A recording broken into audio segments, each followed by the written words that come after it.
Yeah, I saw in the comment section somebody actually said, why don't you try reviewing Fabby's board, getting hold of one of Fabby's boards and reviewing it, because obviously like he's compared it a lot to the Volves, hasn't he? And obviously we've ridden the Volves, and then I spoke to you about it, and then he was like, oh, Fabby's hit us up, he wants to send a board over. Yeah, I completely forgot to tell you.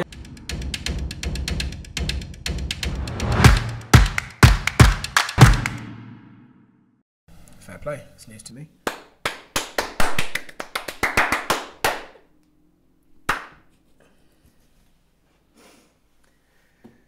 Well, I was about to kick into the podcast, but I don't remember what episode we're on. Evolve. Evolve. Oh, yeah. I don't know what episode we're on. I was just checking. Episode 8. This is episode 8. The last one was... Oh, the last one was the Clout Wheels one. Yeah. Yep. Clout Wheels. Clout Wheels. Clout Wheels. All right, we're on episode 8. I'll jump in. Go for it, man. Hey, guys. Welcome to the 8th episode of the Beyond the Boards podcast. Thank you for rocking with us all the way to episode 8. Beyond the Boards. Okay, that's the hockey one. That's the... Average Eskate. Hey guys, welcome to the 8th episode of the Average Eskate podcast. Thank you for rocking with us all the way to episode 8. How is everyone doing? You can't answer, but you can. Yeah, well, I'm doing fine. You know what I mean? I don't know why I started that off, guys. I do not know. Just one of those weeks, I think. But yeah, I'm good, man. Yourself? Not bad. Not bad. Good. No major complaints. It's been a savage couple of weeks of a lot of videos for the other channel. It's mainly been the other channel, hasn't it? It's strongly been the other channel. Yeah, there's a lot of hockey stuff to be done last week and the week before. So yeah, I think we're both feeling it this week, aren't we? For sure. It's if you're wondering why we were a little bit more quiet than we normally are on the Eskate side, it's just because like we've had so much to film. Yeah, but we're back. We've got, as always, boards that are coming in, and the topics that we've got today, I think, are gonna kind of orientate around... I wanted to do like the whole specs versus reality, budget versus premium, or budget versus expensive subject again, because there are so many misconceptions that we keep seeing in comment sections. And also about this whole legislation thing in the UK about them doing, what is it called? The biggest review of the... sort of electric vehicle thingy-majingy. I'm going to actually put it up. So essentially, they're sort of re-evaluating, aren't they? It's the biggest review of transport vehicles are being looked at. Yeah, they're calling it the biggest review of transport laws in generations. What they're essentially calling this, because currently in the UK, the main focus is around scooters, which essentially has nothing to do with the channel. And I don't know if people like scooters out there, but it's not something that I'd be willing to touch because I just don't. They're fun, man. When we was in, where was it, Sweden? Yeah, but the whole time we were riding them, all we were saying, what were we saying the whole time? I think they were just slow, weren't they? No, but what were we saying? I can't remember. I wish we brought our skateboards. Oh, yeah, I wish we brought our skateboards, but just being in another country, being able to just download an app and jump on a scooter to rip around was fun. I enjoyed it. But I don't think I'd want to go down the route of buying scooters and then adding them to the channel. I say that now, but I mean, if 99% of you are like, yeah, do it, then... if you wanted to see scooters, then... Don't make us do it. Don't make us do it. I'm sure there's got to be some really cool scooters out there somewhere. I'm sure there is, but they have handlebars and lights and horns. Yeah. And handlebars. And handlebars. And only 2 wheels and handlebars. I'm not into that. But yeah, so what's happening in the UK is essentially the transport laws are being reevaluated, especially in the wake of everything that's gone on with the COVID-19 thing. Yeah. Because I don't think, I'm not going to say like the majority of people, I think in our respect, are scared of getting on transport because you think you might get something. But if you've had to go a few months avoiding public transport and you're like, this is actually working, and you've been using maybe an electric bike, an electric scooter, a skateboard, all of a sudden you're like, I don't need to be spending money on jumping on buses and trains and cabs. I could just do this with electric transport. Or taking a car, even. Exactly.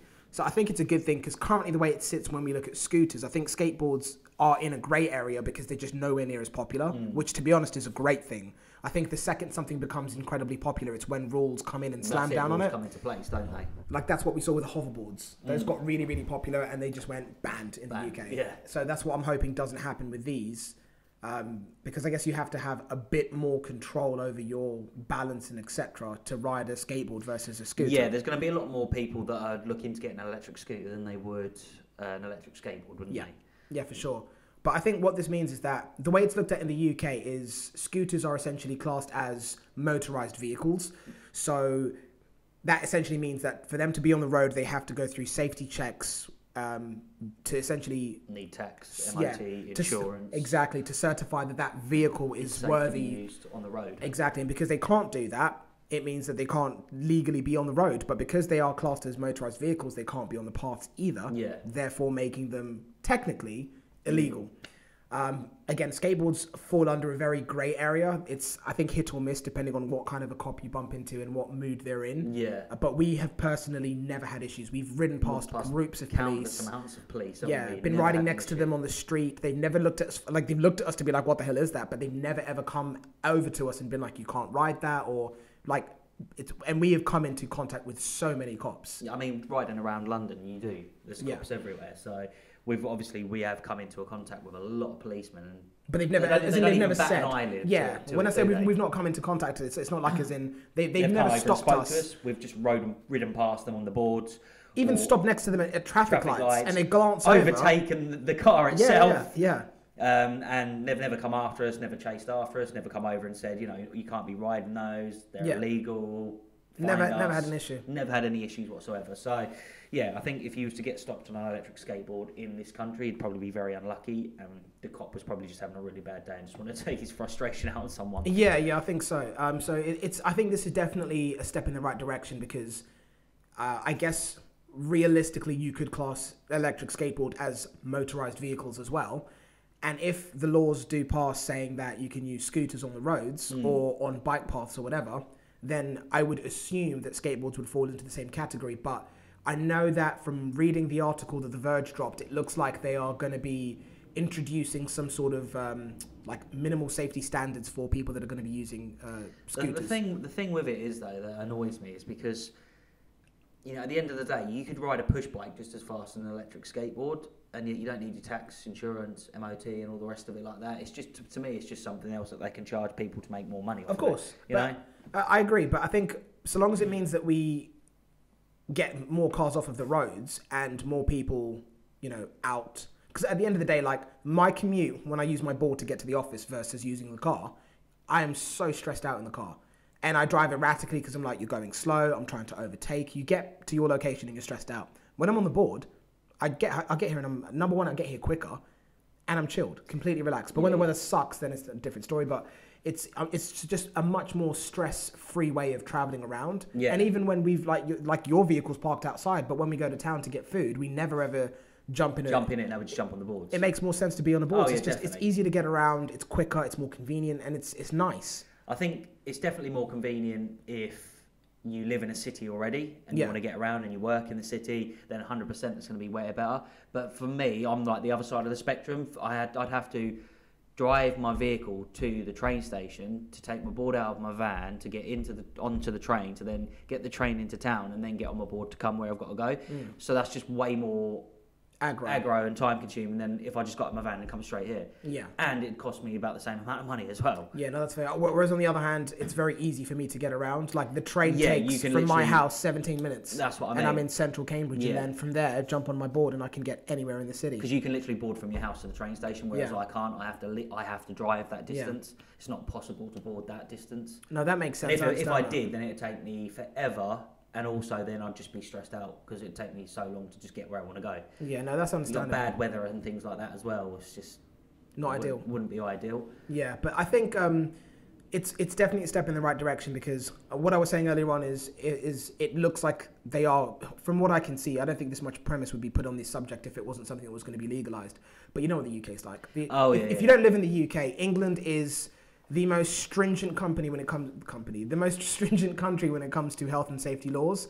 Like it's some of the laws I completely understand, but a lot of them are absolutely ridiculous. It's another way to make money for them, isn't it? They absolutely love it. Being able to like list out a bunch of safety steps that just seem so over the top. It's like, I even remember when I used to go to like France and Italy, you'd see people like lighting rings of fire on public skating sessions at ice rinks and jumping through them, like freestyle skaters.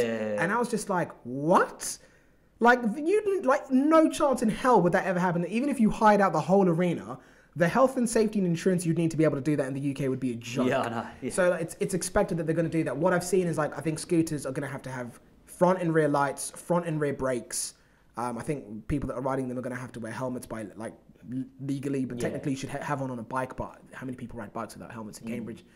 But it's going to be interesting to see where that goes, because you know for a fact if they get the green light to use scooters and companies like Lime and Birdie come flying into the UK, then it'll be a different story. I know Birdie or Bird, the scooter company, are already trialing their scooters in the in London in like a controlled area. I think it's one of the old Olympic parks.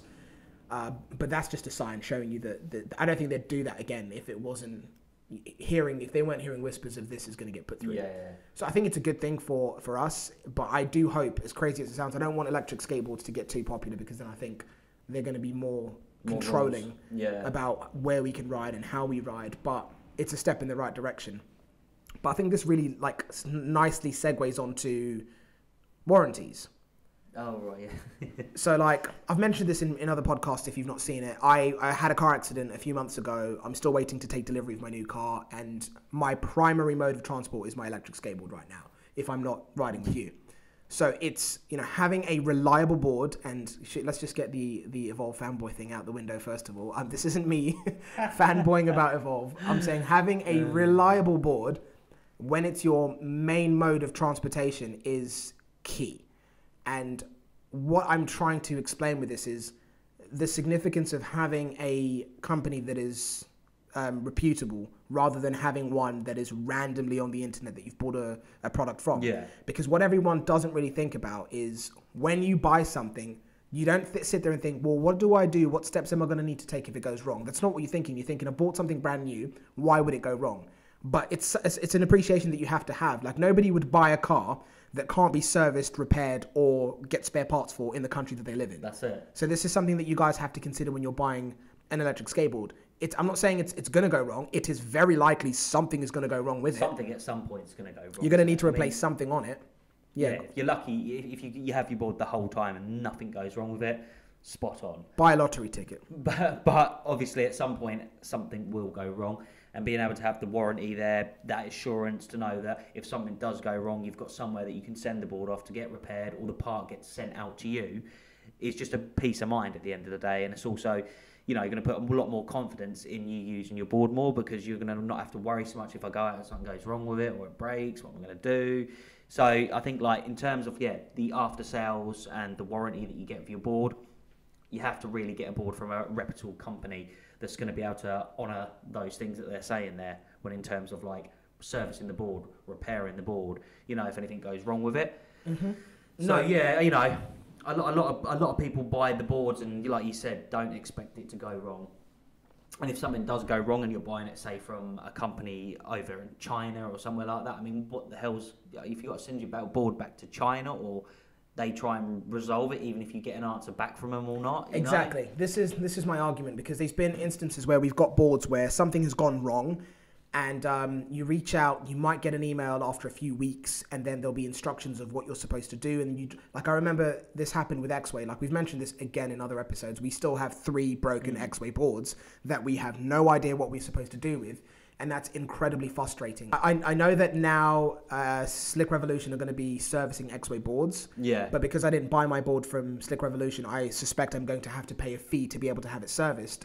But this is what I'm talking about. We got some communication saying that the board needed to be sent to this location in the UK to be fixed. Couldn't get any contact from that location. Couldn't get a response from that location. Couldn't get then a response from Eksate. And essentially what I've done now is just given up. I can't be bothered. Yeah. It's gotten to a stage now where it's just like, forget it. Like, I don't want to have to chase this up anymore. And we've seen similarities with other companies online. I've heard crazy things about Meepo, crazy things about WowGo. And this is what people don't really consider. When you buy a board, you need to think about how easy is it going to be to contact someone. There's companies out there that have repair centers, service centers, and distributors in multiple countries around the world Yeah. that have telephone numbers. You can pick up the phone and call them and say, hey, service center in my country, this is the problem that I'm having. They'll tell you if it's something that's covered under warranty. They might tell you what they suggest you try. It might involve you having your board collected, or they might ship a part out to you. And that is so important, because if you're going to invest your money in a board, you might as well make sure that you're able to have it looked after should anything go wrong. And I don't think people put enough premise on that. They look at the spec, they look at the price, and they're like, yep, that's what I want. And it's like, there's more to it than that. There's a lot more to it. It's like your boosted board that you had. Like, yeah. I can't even like stress on how many times that thing went wrong. But every time it did go wrong, you got in touch with them, they sent out new parts, or you sent your board away. As frustrating as it was, they were awesome. Yeah, as frustrating as it was for you, that the fact that it kept going wrong. Lost confidence in the product, but their customer service was on point. Yeah. So, you do definitely need to consider and think about things like that when purchasing a board. Yeah, you might get the board. You look at one skateboard, I've got the same specs as another skateboard, and it's nearly half the price. But the other company's charging that price for a reason. They're not just saying, oh, we're going to pull everybody's pants down and just rip them off. They have no overheads, and whereas other bigger companies have a lot of overheads. Yeah. And those overheads come with reliability, with servicing, with after-sale service, with service centers in your country. That's it. And this is the type of stuff that's not considered. No. I mean, I can't explain this, guys. Like, you get what you pay for. It is as simple as that. There is no more true statement. And if you're paying a low-end price, like I saw a comment about saying, this is a recent comment that I saw saying the Wave, the X-Way Wave, is meant to be like 1/3 of the price of a Stoke. And you're like, why would you ever consider the Stoke when the Wave has the exact same spec? And you're sitting there thinking, like, what are you not seeing about this? Like, there is a reason one is priced like this, one is priced like that.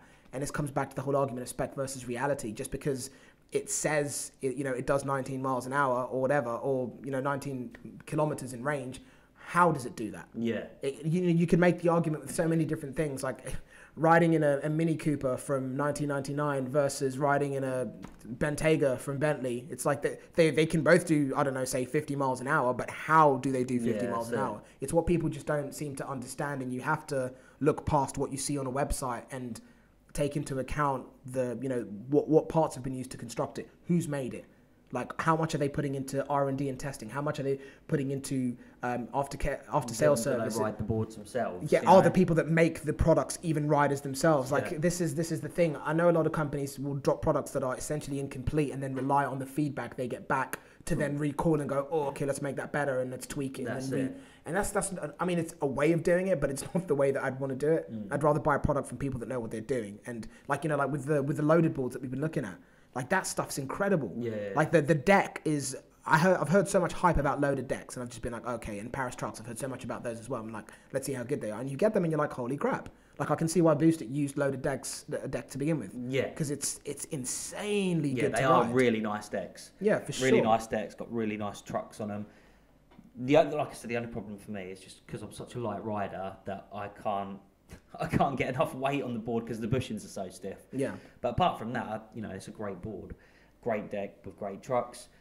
But yeah, like going back to talking about these the other boards, and just like the way that if you're buying one, consider the fact that if you are purchasing a board, you're definitely going to want to look into the fact of like what's the after sales like for it, because the last thing you want happening to you is get your board, breaks down, and you can't get nothing done about it. And then you're stuck with a board. Then you've paid £800-900, £1,000 plus, and it's broken. It can't do anything. Yeah. So it's pretty pointless then. But yeah, it's definitely something I think people need to put more focus on. Stop looking at spec. Stop looking at price. And see the full picture. Take a look at the full picture, the full company itself, for what they are. Go on Reddit, read reviews, and the important one is, dear God, look at reviews from this year. Because obviously different companies have had different experiences in early years. So when you're reading a thread, reading comments, make sure it's relevant. If it's from 2017, guess what, guys? It's not relevant. Like, you're reading something that doesn't apply. Like, the space of 3 years is a long time. It's a very long time. Especially in like the tech world, and that 3 years is like centuries. Yeah. So this is my point. So quick. Make sure the information that you're consuming is actually relevant. So like, use forums, dig. Like, YouTube is a good place to look, but when you're looking at someone's feedback in a video about a product, see if there's an affiliate link, because obviously what they say is going to be fairly controlled because they don't want to lose revenue. They want to gain sales, so make sure you're considering that. Yeah, I mean, YouTube, as good as it is, you do have to sort of be careful with it because at the end of the day, it's a business, isn't it? And people aren't going to go about slating everybody's products because except Cloudways. Because they don't. But no, but that subject was generally something. It's just like. Could we just pause and just shout out the guy that made the Cloud Wheels video that tagged us in it? What's his name? I can't remember what it was called, but it was the Cloudier Wheels. Cloudier Wheels. Like the video that you made. Eliminate those long escape rides.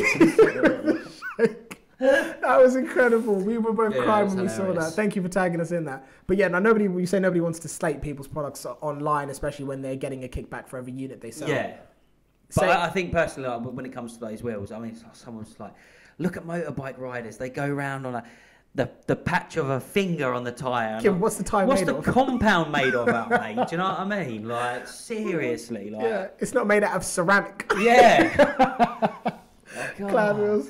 Oh, the Cloud Wheels roast part 2, right? Somebody did inbox that, and that's genuinely where it feels this conversation can go. But no, let's not go back there and stay Cloud Yeah, Wheels. we've said all we need to say on it. It's just that, I just like... Trash. No, I'll start next. I mean, no, they're good. I mean, if somebody just wants to go like at a reasonable pace, if somebody wants to ride at a reasonable pace and they want to go over the less than desirable terrain, they're not worried about going fast or carving. They just want to use that as a mode to get from A to B, and the roads are not as good. Why are you sitting there nearly like laughing at me? Guys, do you remember how you reacted in the first video? Someone switched up his tone. No, this is the only valid point I have. Who took the jam out your donut? That's what I should have said to you in the first episode. I was like, Ricky, calm down, mate. No. But after reading the comments... Do you think Cloud Wheels are going to want to do a video with us now? Oh, yeah, 100%, man. Go on. Cloud Wheels, we love you. I've been trying to reach them to get a set of new Cloud Wheels for weeks, and they hit us up saying that they wanted us to do a video. I didn't really see how we could do a video, but we were trying to discuss it, and then they just stopped communicating with us. And when we posted the video, the next day I had multiple messages from Cloud Wheels. And I'll be honest with you guys, I didn't respond to them. And can I just preface this by saying we could have said really nice, brilliant things about how amazing Cloud Wheels are and how flawless they are, and how minimizing on how many negatives we had to say about them, and had been paid to be able to say that. Yeah. But we literally went, no, like, we're going to get our own, and we've already got information from using our own wheels, and we're going to tell people the truth. That's why that post was titled The Truth About Cloud Wheels. Yeah, because we even sat down and we was like, let's do a video about them, and then... They were happy to, they wanted to send us a pair, they wanted to provide a budget for the video. So I need to let you guys know that, I'm not saying this is us saying like, we fobbed them off or whatever, but we could have gone down the route of saying okay things about the wheels and taking home a bag from it. Yeah. But instead we were like, nah, forget it. Let's just tell it like it is. Yeah, because it's just not worth it at the end of the day. It's not, and at the end of the day, it's important to mention. And I know I said that the stuff earlier on in this podcast about the whole affiliate link code thing. And if you follow me on Instagram, or you follow rather the Eskate thing on Instagram, you'll see that I posted a message saying that we now have Evolve affiliate links in our videos. And I'm saying this so now it's on YouTube as well. But I made that clear. Like, we've been making videos about Evolve boards for 7-8 months, and that there's been no links, no affiliate links, no nothing. Affiliate links, no payments, nothing. We've been making these videos we said in a podcast before, didn't we, about that? Yeah. It was literally a spare of the moment thing. I always wanted an Evolve board, didn't I? I thought Evolve sucked, always did. Yeah, and you hated the Evolve boards. Yeah. And then when we was just out in that London that time, we went down there. I got an Evolve board because the new GTR had come out. I was like, yes, I want to get one. You went down there, was going to get another boosted board, but you didn't. You got one of those. Didn't like it to start off with. After using it for a bit, you got it. Absolutely loved it from then. And then obviously the skateboard channel then was relatively new, wasn't it? So we didn't have any boards. I think we'd only really tested sort of like the Slick Revolution boards and the X-Ways. Yeah, so we were making content on what we had. We just had to make content on what we had. Yeah, that was what was at our disposal. We got the Evolve boards. Obviously, we thought, you got the bamboo, you preferred the bamboo. I got the carbon, I preferred the carbon. So then we was like, cool, we've got the Evolve boards now. We can make content on them. And obviously, there's so many things to talk about with the boards, them Evolve boards. So that's just basically how we started, really, wasn't it? Like making content on them, and then the channel just grew from making content. Yeah, so we're going to get more boards in, but like the whole when we get like, and literally like I've seen a handful of comments, maybe like 3-4 comments, like Evolve fanboys. The thing is, any video, any person you watch making a video on a product, if it's something that is completely unrelated to what they like, then it's very easy to make a video and not have to reference that item. But when you're looking at boards that are literally copies of, I'm not saying this in a bad way, because at the beginning everyone copied Booster Board because they were the standard. Yeah. And now everyone is copying Evolve because they are the standard. And I'm not saying there's anything wrong with that, because somebody may hit the nail on the head at some point and make a better version that costs less money. I welcome that, because that means Evolve then have to work harder to make a better product. Yeah. Everyone wins. Us as consumers, we win twice. Yeah. But when you see like the whole fanboy thing, we are as impartial as we can possibly be. But of course, you know that our favorite boards are Evolve boards. Yeah. And if we're looking at a board, hide that, do we? We don't. And if we're looking at a board that is a copy of an Evolve board, guess what? We're going to reference it. And I don't mind doing that. And I think the majority of you understand that. We're happy to give credit where credit's due, but it's just worth mentioning that it's nobody is ever 100% impartial. If you have an affinity for one thing, then of course you're going to be a little bit biased towards it, in the sense that you're gonna really, really like it. And you know, there is occasions where, yeah, we probably do reference them a lot, but to be honest, we do that now just to troll people, because we know that some people are going to get a reaction out of it in the comment section. but it's part of the whole thing. If somebody makes a better product, we are happy to take our hats off and say this is a better product. Yeah. But at the moment, from what we've ridden and what we've got at our disposal, yeah, I said that's it all we can say. I said it in the first impressions. I thought the own board, which is just down there, I thought that was going to be the one that's like, oh, they've done it. Yeah. But there's still areas that need to be tweaked and improved. And that's when you see the price start creeping up. And then you're like, okay, now we're back to comparing against them again. Yeah, because obviously, look, we've spoken about this, haven't we? And we've said to you, obviously, them all-terrain wheels are not ideal, are they? We don't like them all-terrain wheels. It's not about not liking them. It's they don't bloody work. Well, that's what I'm saying. That's why we don't like them. Yeah, it's like, you don't have, the day that we did the first impressions video, it was like 26 degrees. The road was boiling hot, and I didn't really think that added a lot more grip. But riding around today on the own board, with the AT wheels on fresh tarmac, where you'd expect it to be sticky, it is currently 19 degrees Celsius, no rain, they were sliding all over the place. Like, I couldn't carve anywhere near as much as I could the other day on them, because it wasn't as hot and the wheels weren't as sticky. And they're wearing down very quickly as well. That's another thing to note. So it's just those little things that are in the background that you understand why something's... And I'm not necessarily saying, like, it's Evolve's wheels that are better than these. I'm just saying aired tyres are much better than airless. Yeah, like definitely. that's all that argument's about. about. As well. Yeah, so yeah, that's what, when we was talking about that, actually, we were saying, obviously, if you brought this board, then ideally you'd want to switch the wheels over, which would increase the price by roughly £150 to £200. Then you'd want to sort the bushings out on it, because they're, I don't know what the hell's going on with them, but they don't even look like the standard bushings. They're way too unpredictable. The board is so twitchy, and those are the main physical things that you can change with the board that would make it miles better. And then from there, it's the sluggish acceleration and practically dangerous brakes. Yeah. I know that the ESC, is it ESC? ESC. Has been, on newer models of this board, has been updated, and people are saying that is giving them slightly better braking. But we can't comment on that because we don't have that. We can only comment on what we've got. Yeah. I don't know how much tweaking you can do. Or how much better it's going to be. Is it, fully resolved? But yeah. I mean, yeah. I imagine the braking is still going to be very similar to the Vespa, because they're or Vesta, whatever it is, because they're using very, very similar components. Essentially, yeah. Yeah. So I like same remotes. Same remotes, ECUs. Same ESC. ECUs. Same ESCs. So I imagine it's going to be a very ESC. It is ESC. I'm getting confused now.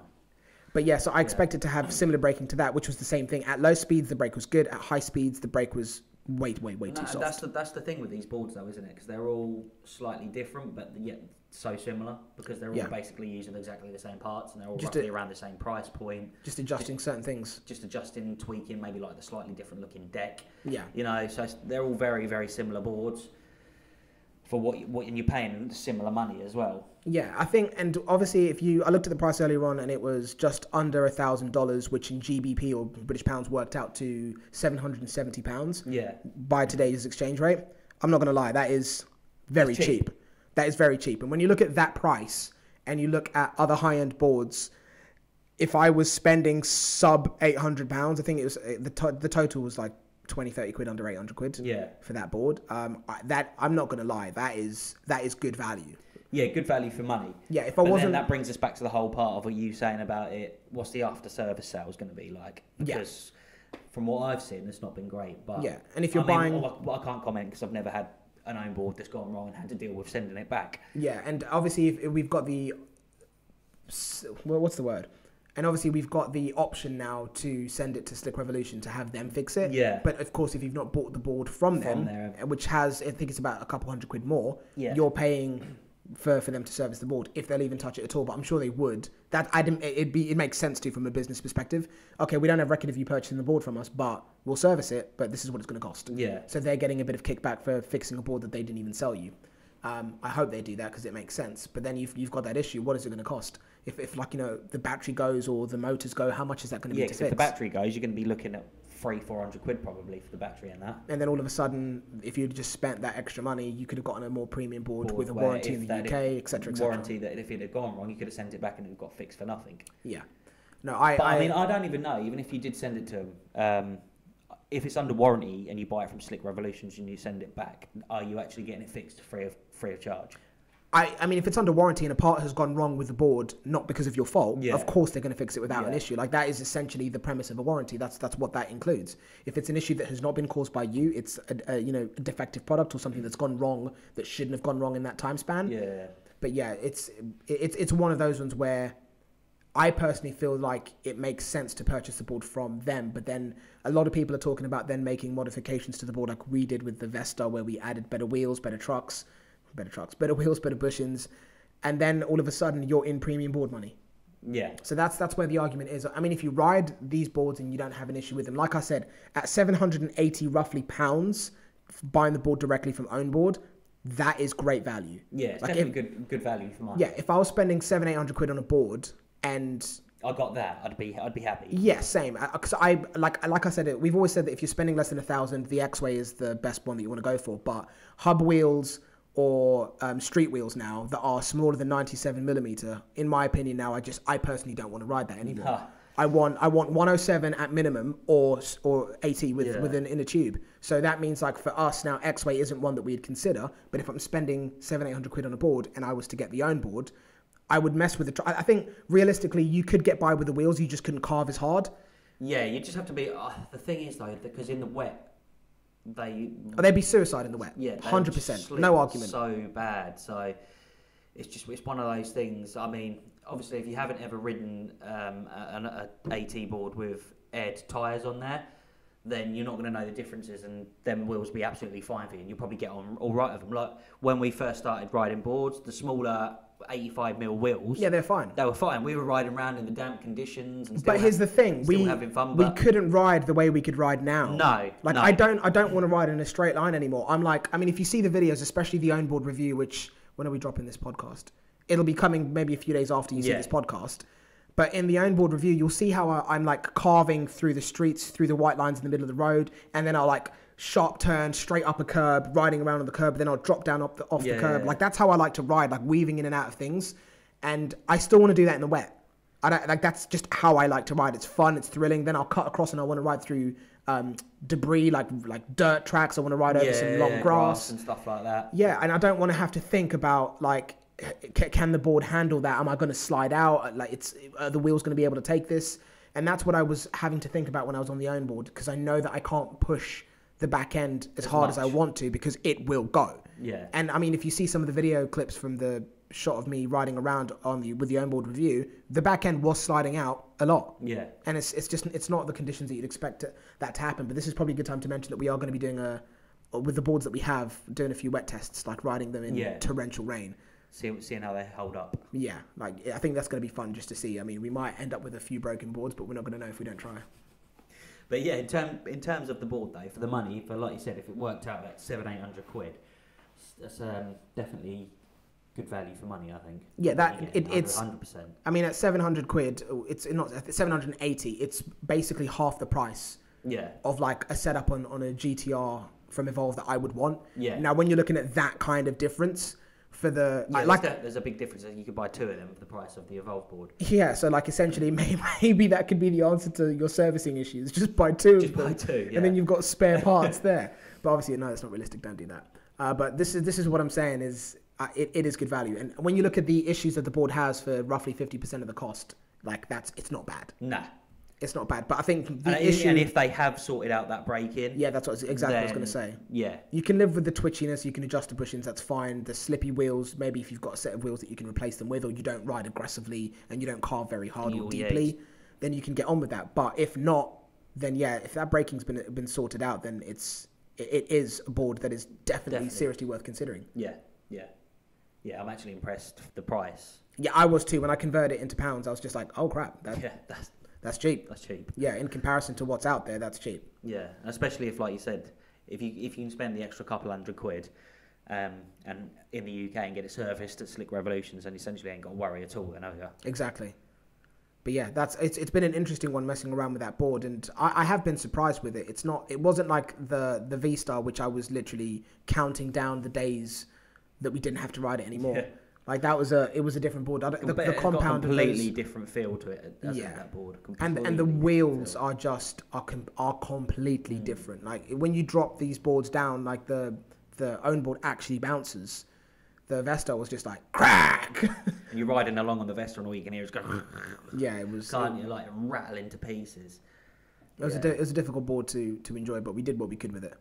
Definitely changed the feel of it though by putting those mods on it, like just changing the wheels. Sick. Once you put the mods on it, I mean, you couldn't stop, but it was sick. Yeah, the brakes were still bad, weren't they? But yeah. This brings us nicely to the end of podcast episode 8. The next podcast episode, I want you guys to comment down below and let us know what you want us to discuss. Obviously, look at the other podcasts that we've shot just to make sure you don't suggest a topic that we've already covered. But yeah, let us know what you want us to talk about. Let us know what new boards that you think we should keep our eye out for, that we should pick up. Like off of the bat quickly, is there anything that we've not kind of like shared news about that we're trying to get our hands on? Fabby's board? Fabby, yeah. Yeah, I saw in the comment section somebody actually said, why don't you try reviewing Fabby's board, getting hold of one of Fabby's boards and reviewing it, because obviously like he's compared it a lot to the Volves, hasn't he? And obviously we've ridden the Volves, and then I spoke to you about it and then he was like, oh, Fabby's hit us up, he wants to send a board over. Yeah, I completely forgot to tell you. Yeah. I did tell you to log. This is the argument we had on Instagram about me saying Ricky needs to log into the Eskate Reviews Instagram. I'm too busy, man. Okay, sorry. I've got lots of stuff going on. Sorry, superstar. But yeah, Fabby did hit us up and he wants to send us a board. I don't know if he's actually already sent it. I think he might have already sent it. Fabby, I don't know if you watched the podcast. Fabby, I'm assuming you do. If you've sent it, please let us know. Yeah, drop me tracking. I'm really excited to try it. Yeah, I'm actually really excited. Yeah. I'm interested to see how the wheels perform because they look like an 80 inner tube tyre. I don't think they don't have any tubes, but I mean just the way it looks like an 80 inner tube tyre had a baby with a cloud wheel tyre. Yeah, I don't know what board he's even sending over, if he is sending one over. Ozark or something? I think he's Onza. Onza? I think he's done a... I think that's the Netflix show that I'm thinking about. No, I think he has done one made a board called the Onza Black Carve or something like that. It's going to be the beastie one that he's working on right now with the company that he's making it with. Yeah. I'm pretty interested to see what it's like. Obviously, as always, we will be approaching the video with an open mind and being as fair as we possibly can. Yeah. But I'm excited to see it. Yeah, same here, man. But yeah, I think that's about it for this one. There was one question I wanted to ask you before. This was something that we said that we were going to do. Said that we were going to ask each other a couple of random questions beforehand. Right now, based on what you know and what you've ridden and what you've seen online, what would the board, like your ideal board, be a mash of? If you were to give me only 2 boards that exist right now, and you could smash the features together, which ones would it be? Only 2. I quite like the look of the Metro board. Okay. So, oh god, it's such a hard one. I mean, in turn, probably like I'd like smash the Metro and the Evolve together or something like that. Have the Metro like specs, because I think that's, from what I've seen, amazing range and really fast. But put it in like the carbon fibre deck, so it fitted in the carbon fibre deck, so it sort of looked more like the Evolve board, but performed like the Metro board. So that's probably the 2 that I'd I'd go for. And what are the 4 main features you'd want out of that? Like the most critical things you'd want the board to be able to do in terms of like range, speed, like flex, or... I think when it comes down to it, I would like a board that's got speed, not just because I want to go fast everywhere the whole time, just purely to know that I've got the poke there if I need it. I want the board to have good torque. That's really important to me because without the torque, it's just sort of like trying to get anywhere you want to go. Having that bit of a kick and a bit of torque there to rip you around stuff just makes it more fun and enjoyable. Obviously, one of the big important things for me would be the way that it actually feels and performs, because like you well know, we've ridden a few all-terrain boards that all feel very, very different when riding them. And all claim to be like up here when they're down here. Exactly. So, you know, it's got to feel the right way. It's got to be set up the right way. And the truck, I would like some maybe the trucks on there. I'd like maybe like some of the suspension ones. I don't know what, I think the Metro board has got something like that on there. I'm not 100% sure. But yeah, something like between them 2 boards, and all terrain. I'd have to have aired all terrain wheels on there. Fair, that's interesting. Completely off what I would have. What would you have then? Mine would be pretty straightforward. I want a board that looks like the carbon, but flexes more like the bamboo. Yeah. And then I want 4 motors. 7-inch AT wheels. I want to be able to hit a top speed of 30, 32, maybe 33. And I want to essentially have like a range of even like 16 miles would be more than enough for me. But that's what I want. I want my board to look like the Carbon GTR, but I want it to flex like the Bamboo. And I want to have 4 motors on it so I can have my 7-inch wheels, but have the top speed that I want. I want like essentially the maximum top speed that we've been able to hit in the 107mm street wheels from Maybach, but with the performance benefits look and like grip of the AT 7-inch. Don't want a lot then. Yeah, so I need somebody to... It's doable. You could build your own. I know about the deck is a bit unrealistic, but what I would settle for is either the Bamboo deck or the Carbon deck, but I'd want 4 motors on it, and I'd want to be able to put the 7-inch wheels and be able to hit like 30-something miles, like at least 31, 32 miles an hour. Yeah. Like that's what I want. Yeah. I just basically want the setup I've got right now, but I want 4 motors. Torque is fine. I just want more top speed. Yeah. That's it. Yeah, 4 motors would be dope though. I'd like 4 motors. Be savage. Absolutely savage. I know I'm not getting 16 miles with the same battery and 4 motors, but maybe 6 miles. But and I need, if anyone's out there that can make that happen, please. It'd be a fun ride though. It would be a dope ride. That's what I would like. But yeah, sorry, a bit of a long-winded end there, but yeah, brings us to the end of this episode. Comment down below, let us know what you want for the next episode of the podcast, which will be episode 9. And thank you for watching. Thank you for listening. Subscribe, rate the podcast. Do all the lovely stuff. Yeah, do all the lovely stuff. Keep subscribing to the channel. We've got still more videos to come, and we'll catch you in the next one. Yep, take care, guys. Peace. Peace.